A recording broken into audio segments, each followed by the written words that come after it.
omukwanaganye w'ekibiina ekigatta abalimi ba vanilla n'abasuubuze Kyawutonda Muza akubiriza abalimi okulabirira ennyo ennimiro zaabwe okulaba nga binogera ku ssente. Minisitule y'ebyobulimi obulunzi n'obuvubi ku mulundi guno yavuddeyo n'eteeka vanilla ku lukalala lw'ebirime bye bagenda okuteekako essira mu myaka 5 egijja.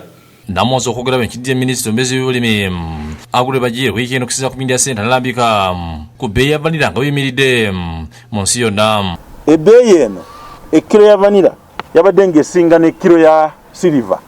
Ono ategeeza nti okufuna kiro emu enkalu gye batunda bweru w'eggwanga weta kiro 7 embisi agamba nti bulungi bakatale kaffe vanilla ava wano watonze. Ddekende akawoowo kaffe aka vanilla waffe akuze bw'okageraageranya ne vanilla omulala ava mu nsi endala owaffe ate ayitawo nnyo basooka kutunuulira waffe nga tebannaba kutunuulira vanilla mulala. Akubiriza abalimi okugondera amateeka n'okulaba nga bakuma omutindo bw'ate abasabye okungulira mu budde gavumenti bwe yabawadde.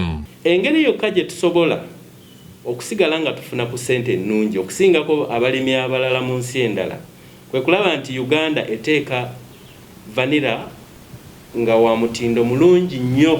Donald Kirya ne Mutebesera bino yakusakidde eggulu eno ku Lwabukedde TV.